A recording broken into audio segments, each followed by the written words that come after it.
নমস্কার শ্রোতা বন্ধুরা, জেনে রাখুন এই পর্বে আপনাদের সকলকে জানাই স্বাগত। আপনি যদি হয়ে থাকেন একজন কন্যা রাশি, কন্যা লগ্নের জাতক বা জাতিকা, তাহলে এই ভিডিওটি একদমই আপনার জন্য। যে কোনো নক্ষত্রই আপনার হয়ে থাকে না কেন, দেখুন দেখতে দেখতে 2025 সালের অর্ধেকেরও বেশি সময় কিন্তু পার হয়ে গেল। আজ আমরা অগাস্ট মাসে এসে পৌঁছেছি। আমরা নিরীক্ষণ করছিলাম যে কখন কন্যা রাশির একটি অতীব ভালো সময় শুরু হয়। এবার ভালো সময় বলতে এমন নয় যে সকল কন্যা রাশির জাতক জাতিকা হঠাৎ রাতারাতি কোটিপতি হয়ে গেলেন, বা ভালো হবে মানে এটা নয় যে নিজের প্রচেষ্টা, আত্মবিশ্বাস, ইচ্ছা শক্তি এবং কোনো যোগ্যতা ছাড়াই বড় পদে আসীন হয়ে গেলেন। এটা ভাবা কিন্তু এক্ষেত্রে অমূলক বললেই চলে। কিন্তু হাজারে 10 জনের এমন হতেও পারে, সেদিকে আমরা যাচ্ছি না। আমরা সাধারণ বিষয়গুলি বোঝার চেষ্টা করছি, লং টার্ম সাফল্য যেগুলি, যার মধ্যে খুশি আছে, আনন্দ আছে, লুকিয়ে রাখার মতো বস্তুগত সুখের চেয়ে যা সব থেকে ভালো, সেই বিষয়টি বোঝার চেষ্টা করছি। কিন্তু হ্যাঁ, আপনি যা হৃদয় থেকে কামনা করেন আর তা যদি সকলের জন্য বিপদ ডেকে না আনে, তা নিশ্চয়ই একদিন না একদিন আপনি পান। তবে যদি আপনার সেই যোগ তৈরি হয় আর আপনি প্রস্তুত থাকেন। কারণ অনেক সময় এমনও হয়, আপনি রাস্তা দিয়ে যাচ্ছেন, একটি নোট রাস্তায় পড়ে আছে, কিন্তু আপনি তখন ঊর্ধ্বমুখী, তাই দেখতে পেলেন না। অর্থাৎ অর্থপ্রাপ্তির যোগ তো তৈরি হলো, কিন্তু আপনি প্রস্তুত ছিলেন না, আপনি পেরিয়ে চলে গেলেন। যাই হোক, এগুলি কখনো সখনো হয়, তবে লং টার্ম সাফল্য এগুলিকে বলা যায় না। যা কনসিস্টেন্ট নয়, তা নিয়ে আশা না রাখাই ভালো। এখন যে বিষয়গুলি আপনাকে বুঝতে হবে সেগুলি হচ্ছে, আগামী 5 মাস আপনার সময়কাল কেমন হতে পারে। অধিকাংশ ব্যক্তিই রয়েছেন যারা আমাদের ভিডিও তো দেখছেন, কিন্তু সাবস্ক্রাইব করতে ভুলে যাচ্ছেন।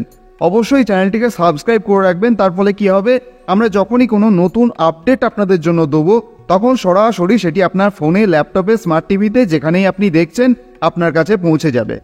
কন্যা রাশির যোগকারী গ্রহ শনিদেব এই সময় বক্রী হয়ে রয়েছেন। অর্থাৎ সময়টি হবে কর্মের পুনরাবৃত্তি। এই সময়টি হবে আবার নতুনভাবে আপনার কর্মক্ষেত্রে যুক্ত হওয়ার এবং নতুন দিশা খোঁজার। এবার আপনার মনে প্রশ্ন জাগতেই পারে যে শনিদেব তো গত 29 মার্চ থেকেই এসেছে, তবে কেন সপ্তম ঘর থেকে আমরা কেরিয়ার বা দায়িত্বে উন্নতির ফল পাচ্ছি না? তবে খেয়াল করুন, 2 অক্টোবর থেকে শনিদেব একটি নতুন রূপান্তরের পথে এগোচ্ছেন। এই সময়ে একদিকে তিনি বক্রী থাকবেন, অপরদিকে কিন্তু রেবতী নক্ষত্রে প্রবেশ করবেন। এবং এই নক্ষত্রের যিনি অধিপতি, তিনি হচ্ছেন আপনার রেশাধিপতি বুধ। কন্যা রাশির অধিপতি বুধ, তাই শনি যখন বুধের নক্ষত্রে, তখন বুধের যে রাশি, তাদের প্রভাব কিন্তু সবচাইতে বেশি থাকবে। কারণ একটি গ্রহ তার নক্ষত্রের অধিপতির মাধ্যমে আপনার ওপর প্রভাব বিস্তার করে। আপনার নিজের রাশিতে প্রভাব এসে গিয়েছে, তাই যদি কোনো স্বাস্থ্যগত সমস্যা আপনার রয়েছে, তা কিন্তু এখন ধীরে ধীরে উন্নতির পথে দেখা যায়।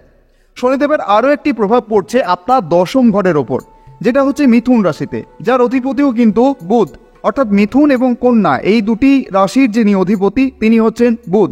তো এইভাবে আপনার যে কেরিয়ার, তাতে উন্নতির জন্য কিন্তু শনিদেব নিজেই কিন্তু কর্মের দেবতা হিসাবে কাজ শুরু করেছেন। এবং যে রাশিতে প্রভাব ফেলছেন সেটি কিন্তু কর্মের রাশি, অর্থাৎ 10ম ঘর কিন্তু আপনার জাগ্রত হচ্ছে। এবং যে কাজ আপনি করছেন, সেই কাজটির সাফল্য কিন্তু এখন নিশ্চিতভাবেই আসতে শুরু করতে পারে। আপনি হয়তো বুঝেও গেছেন যে আপনার সাফল্য আসছে আস্তে আস্তে। শনিদেব আবার বক্রী অবস্থায় 6ষ্ঠ ঘরেও ফল দিচ্ছেন। 6ষ্ঠ ঘর কিন্তু কায়িক পরিশ্রমেরও ঘর, যেখানে গিয়ে আপনি কায়িক পরিশ্রম করেন এবং উপার্জন করেন, সেখানেও কিন্তু ইতিবাচক ফলাফলের সম্ভাবনা প্রবল। এবার আসা যাক দেবগুরু বৃহস্পতির কথায়। দেবগুরু বৃহস্পতি হলেন আপনার ভাগ্যের সূচক এবং এই মুহূর্তে আপনার 10ম ঘর অবস্থান করছেন। 18 অক্টোবর কিন্তু তিনি 1 ঘর এগিয়ে যাবেন এবং আপনার 11শ ঘরে প্রবেশ করবেন, লাভের স্থান, যেটি হচ্ছে কর্কট রাশি। এবং দেবগুরু বৃহস্পতি যেখানে উচ্চ রাশিতে অবস্থান করেন, এই অবস্থান থেকে বোঝা যায় যে আপনি আপনার কাজ করে ফেলেছেন, এখন কিন্তু লাভের সময়। যেহেতু দেবগুরু বৃহস্পতি কিছু সময়ের জন্য অতিচারী অবস্থায় থাকবেন, আর সেই লাভের ফলাফল খুব দ্রুততার সঙ্গে কিন্তু আপনি পেতে পারেন। যদি আপনার কোনো স্বপ্ন ছিল, ইচ্ছা ছিল, উচ্চাকাঙ্ক্ষা ছিল, তাহলে সেটা পূর্ণ হতে শুরু করে।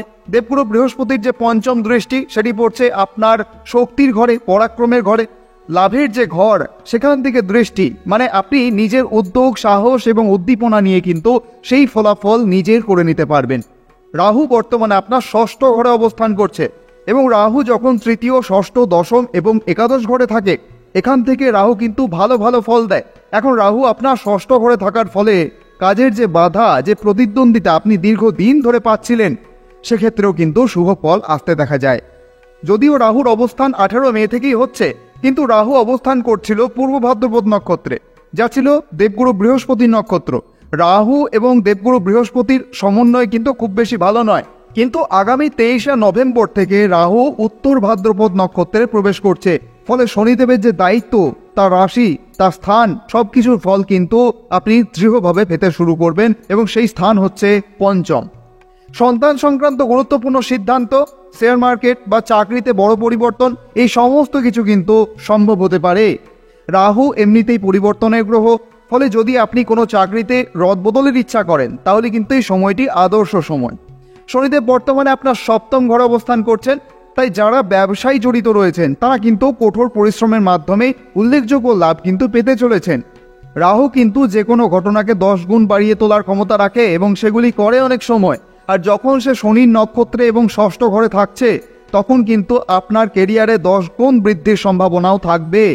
একটি গুরুত্বপূর্ণ কথা মনে রাখবেন, এই মুহূর্তে আপনার সপ্তম ঘর এবং দশম ঘর সব থেকে বেশি জাগ্রত হয়ে উঠবে এই বাকি 5 মাস। শেষ এবং পরবর্তী গ্রহ যেটা হচ্ছে কেতু, কেতু এই সময় আপনার দ্বাদশ ঘরে অবস্থান করছেন। কি বলা হয়, দ্বাদশ ঘর হচ্ছে আপনার মোক্ষের ঘর, আর কেতু নিজে একজন মোক্ষ প্রদানকারী। আমরা আগেও বলেছি, রাহু চাইলে একজনকে বিজ্ঞানী বানাতে পারে, আবার কেতু চাইলে একজনকে সাধক বানাতে পারে, মোক্ষ দিতে পারে, মুক্তি দিতে পারে। কেতুর আশীর্বাদ থাকলে জীবনের ভবনদী পার হয়ে যেতে পারে। তাই এই সময়ে সবচেয়ে প্রভাবশালী সময়কালের মধ্য দিয়ে আপনি যাচ্ছেন। কেতুর প্রবেশ কিন্তু পূর্ব ফাল্গুনী নক্ষত্রে হয়ে গেছে। অর্থাৎ একদিক থেকে দেখতে গেলে কিন্তু আপনি যদি কোনো আধ্যাত্মিক ব্যক্তি হন, সেদিক থেকে কিন্তু উন্নতি দেখা যায়। আর এই পূর্ব ফাল্গুনী নক্ষত্র হচ্ছে গুরুশ্রেষ্ঠ শুক্রের নক্ষত্র। এখন সেই সূত্র কিন্তু এখানে আপনি কাজে লাগাতে পারেন। গ্রহ কিন্তু নক্ষত্রদের অধীন হয়ে ফল প্রদান করে। এখন গুরুশ্রেষ্ঠ শুক্রের কিন্তু 2টি রাশি, একটি হচ্ছে কালপুরুষের 2 নম্বর ঘর, আর একটি হচ্ছে 7 নম্বর ঘর। 2 নম্বর ঘরে কি আছে, বৃষ রাশি, এবং 7 নম্বরে রয়েছে তুলা রাশি। দেখুন, কালপুরুষের এই যে 2 নম্বর এবং 7 নম্বর ঘর, সেটা কিন্তু আপনার জন্য জাগ্রত হবে। আর এই সপ্তম ঘর হয়ে যাচ্ছে আপনার জন্য একটি প্রবল যোগকারক স্থান।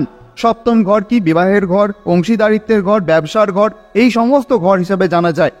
আর দ্বিতীয় ঘর হচ্ছে আপনার অর্থের ঘর, অর্থাৎ ধন দৌলত যাকে আমরা বলি, সেই সম্পর্কিত ঘর হচ্ছে আপনার দ্বিতীয় ঘর। এবার দেখতে হবে কেতু কি ফল দিচ্ছে। যে কেতু অবস্থান করছে আপনার খরচের ঘরে, দ্বাদশ ঘর, খরচের ঘর, মোক্ষের ঘর, আধ্যাত্মিকতার ঘর, বিদেশ ভ্রমণের ঘর, সেখানেই কিন্তু এটা ধনদায়ক বলে প্রমাণিত হচ্ছে। যা আপনি পূর্বে বিনিয়োগ করেছেন, সেই বিনিয়োগ থেকে লাভ আসতে দেখা যায়। দ্বিতীয় ঘর আপনার পরিবার, কুটুম্বেরও ঘর। এই সময়ে কিন্তু পারিবারিক পরিস্থিতি খুব অনুকূলে থাকবে। কেতুর প্রভাব শুক্রের মাধ্যমে আসতে চলেছে। আর আপনার মনে হয়তো প্রশ্ন আসছে, কেতু আর শুক্র, তো সেই দিক থেকে দেখতে গেলে কেতু শুক্রের নক্ষত্রে গমন বিশেষ করে কিন্তু কন্যা রাশির জন্য একটা ধনদায়ক অবস্থান তৈরি করছে। তার বাইরে কিন্তু তার প্রভাব থাকছে নবম ঘরের ওপর। আর এই নবম ঘর হচ্ছে আপনার মহাভাগ্যের জাগরণের ঘর, যেখান থেকে আপনি ঈশ্বরের আশীর্বাদ লাভ করেন। আর এই সময়ে আপনি ভাগ্যও লাভ করতে পারেন, ঈশ্বরের বিশেষ সহায়তা মিলতে পারে, উচ্চপদস্থদের সমর্থন আপনি লাভ করবেন। কারণ নবম ঘর একাধারে আপনার দূরযাত্রার ঘর। কেতুর প্রভাব কিন্তু একটি অনুকূল অবস্থানে রয়েছে। মোক্ষ ত্রিকোণের রাশিতে বিদ্যমান কেতু। ঈশ্বরের প্রতি আপনার ভক্তি অনুরাগ বহুগুণে বেড়ে যেতে পারে। দান পুণ্য করার যে প্রবণতা, সেটা আগের চাইতে আপনার আরও একটু বেশি হয়ে উঠতে পারে। এবং এই সমস্ত মাধ্যমে এই গ্রহগুলোর এক সামঞ্জস্য আপনার জীবনে উন্নতির পথকে প্রশস্ত করে। এখন একটি ঘর আছে যেখানে 4টি গ্রহের প্রভাব পড়ছে, সেটা জানতেই হবে আপনাকে। আর সেটা কোন ঘর? আপনার চতুর্থ ঘরে যে দৃষ্টিগুলো পড়ছে, কেতুর 5ম দৃষ্টি পড়ছে সেখানে, দেবগুরু বৃহস্পতির 7ম দৃষ্টি পড়ছে সেখানে, শনিদেবের 10ম দৃষ্টি পড়ছে সেখানে, এবং বাকি রইল রাহু। কারণ এই সময়ে রাহুর অবস্থান রয়েছে শনিদেবের নক্ষত্রে, এবং শনি যেহেতু বক্রী অবস্থায় আছেন, তাই রাহুর ওপর কিন্তু তার আধিপত্য থাকছে। তাই রাহুর প্রভাবও কিন্তু আপনার চতুর্থ ঘরে শক্তিশালীভাবে পড়বে। কেউ যদি বাড়ি বানাতে চায়, গাড়ি কিনতে চায়, কোনো সম্পত্তি সংক্রান্ত কাজ করতে চাইছে, একটি অনুকূল সংযোগ কিন্তু তৈরি হচ্ছে। সুখ সৌভাগ্যের সামগ্রী কিনতে চাইছেন, বাড়াতে চাইছেন, এক অনুকূল সংযোগ কিন্তু তৈরি হচ্ছে।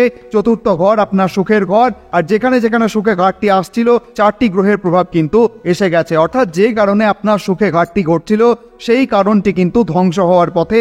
এই 4টি গ্রহের প্রভাব আপনার দুঃখ কষ্টের নিরসনে এক অনুকূল ফল কিন্তু আনবেই আনবে। আর আগামী 5 মাসে কিন্তু কোনো গ্রহের গোচর আপনার বিরুদ্ধে নেই। জীবন মানেই সুখ দুঃখ লেগেই থাকে, এটা ভারসাম্যের বিষয়। কেউ কেউ বলেন না যে কন্যা রাশি ভালো নয়, আবার কেউ বলেন কিছুই হচ্ছে না। সুখ দুঃখ একসাথেই থাকে, এটা অবশ্যই আপনাকে জেনে রাখতে হবে। আর সময় এলে ভগবান সাহায্য করবেন, কারণ এগুলি শুধুমাত্র আপনার সাথে হয় না, স্বয়ং ভগবানকেও সহ্য করতে হয়। তাই যদি কখনো দুঃখ কষ্ট আপনি পেয়েছেন, তাহলে বুঝে নেবেন একটা পরীক্ষা আপনি দিয়েছেন।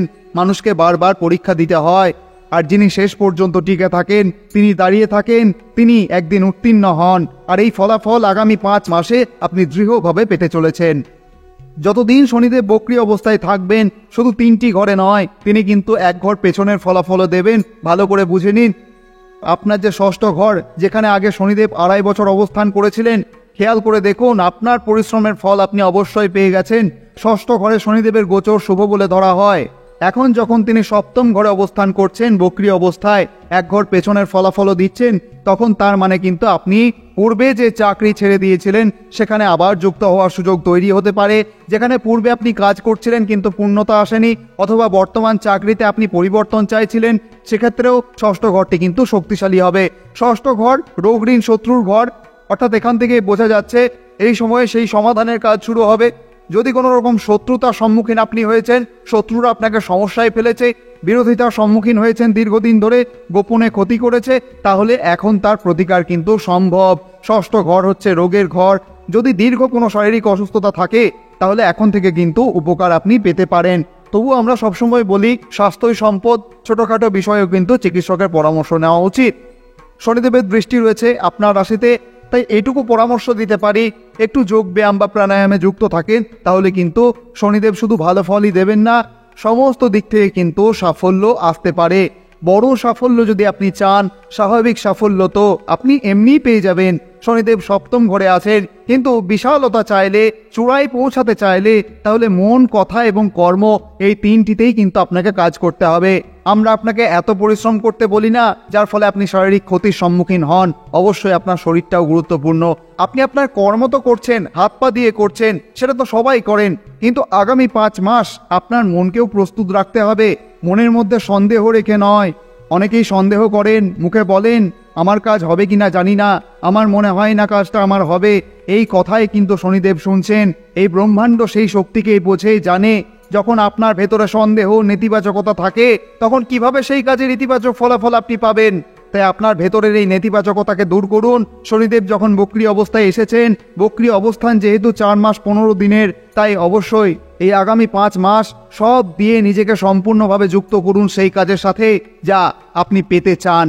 তাই সেটা পারিবারিক কোনো দায়িত্ব হোক, আর্থিক উন্নতি হোক, বা কেরিয়ারে উচ্চ পদে পৌঁছানোর আকাঙ্ক্ষা যদি আপনার থাকে, সেই সময়ে কিন্তু সুফল আপনি পুরোপুরি পেতে পারেন।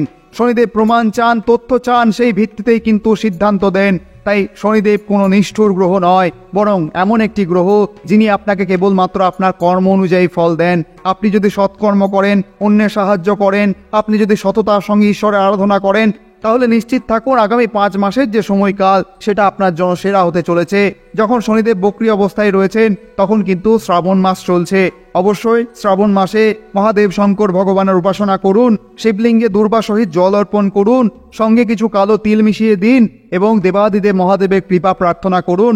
শনিদেব শঙ্কর ভগবানের শিষ্য, তাই সেখান থেকেও কিন্তু শনিদেবের কৃপা লাভ হয় এবং জীবনকে এক উন্নতির পথে পরিচালিত করা যায়। আশা করি আপনারা সবাই এটি বুঝেছেন, উপলব্ধি করেছেন। ভগবানের আশীর্বাদী হাত আপনার মস্তক স্পর্শ করুন। আপনি ভালো থাকুন, আনন্দে থাকুন, এই প্রার্থনা করি। এই ভিডিওটির থেকে যদি আপনি একটু উপকৃত হয়ে থাকেন, তাহলে অবশ্যই কমেন্টে লিখতে ভুলবেন না, জয় মাতারা, জয় বাবা বামদেব। আজকের মতো তাহলে এখানেই বিদায়। আবার কথা হবে অন্য কোনো পর্বে। ধন্যবাদ।